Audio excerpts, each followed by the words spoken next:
Hi guys, कैसे हो? मुझे बहुत कैसे जुकाम हुआ है। वेदांश, हाँ तुम स्कूल जाते हो? हाँ।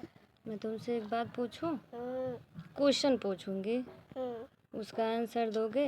हम्म, पूछूं? हम्म। राष्ट्रीय फल कौन सा है? आम। वाह भाई। राष्ट्रीय फूल? कमल। वाह भाई। राष्ट्र और फोन आ गया क्या किसी का? हाँ। अच्छा। और राष्ट्रीय पशु?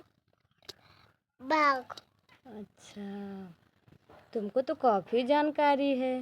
हाँ स्कूल में तुम्हारी मैम सिखाती हैं? हाँ। अच्छा।